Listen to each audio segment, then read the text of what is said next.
Nobody talks about how powerful lust actually is. Not just spiritually, psychologically. Right now, millions of people are fighting a battle they barely understand. A battle happening in their minds, their habits, their attention spans, and even their brain chemistry. Modern culture profits from your temptation. Apps compete for your attention. Algorithms feed your desires. Pornography rewires the brain. Social media monetizes lust. And the scary part? Most people don't even realize they're being shaped by it. But the Bible described this battle thousands of years ago, not as just a behavior problem, but as a war between the flesh and the spirit. Lust is more than attraction.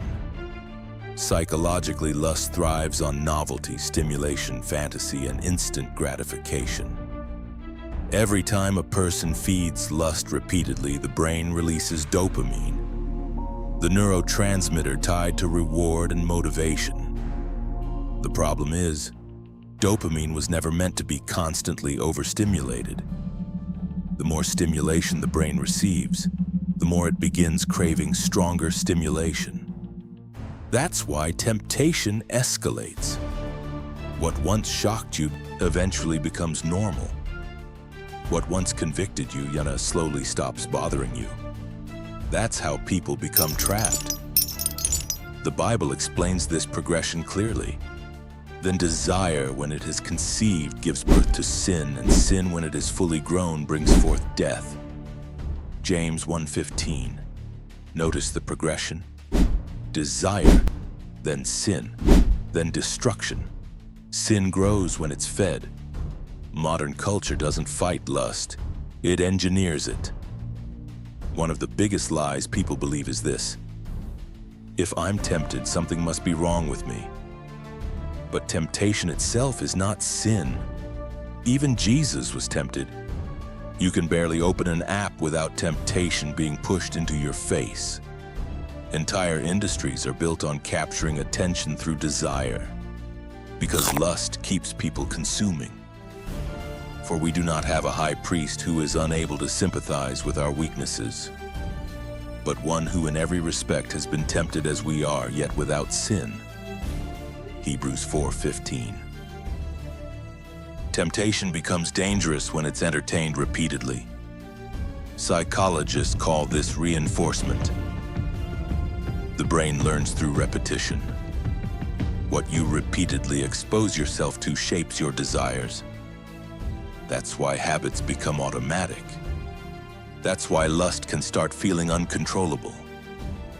For the flesh desires what is contrary to the spirit, and the spirit what is contrary to the flesh. Galatians 5:17. The Bible describes an internal war, not just behavior, but competing desires.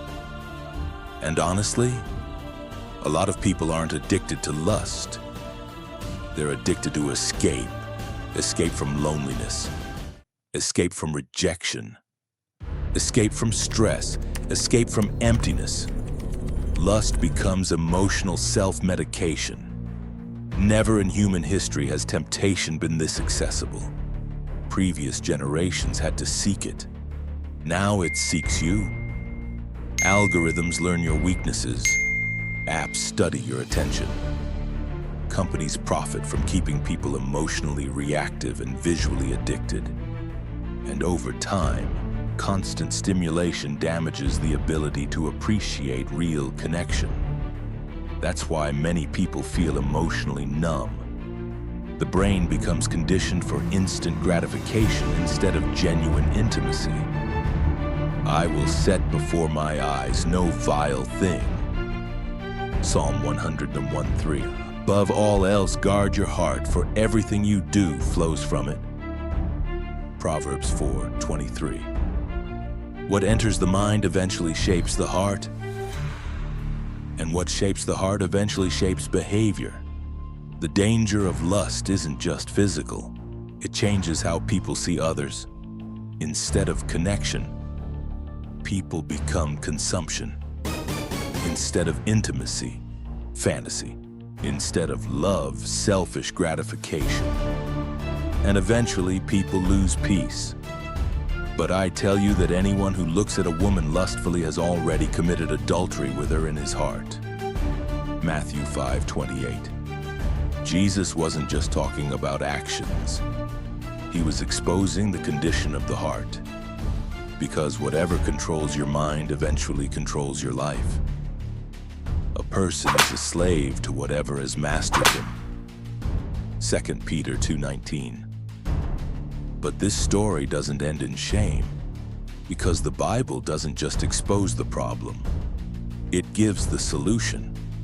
Freedom starts with starving what feeds the flesh and strengthening what feeds the spirit.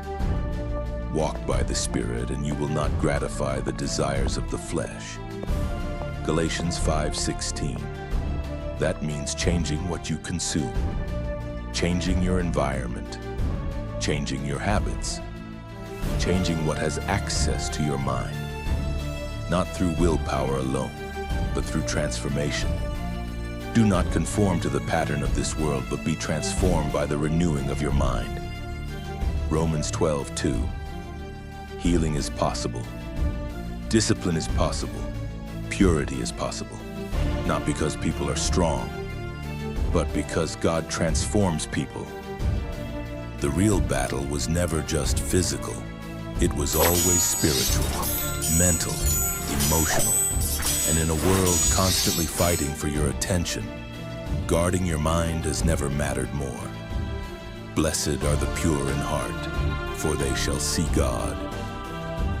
Matthew 5:8.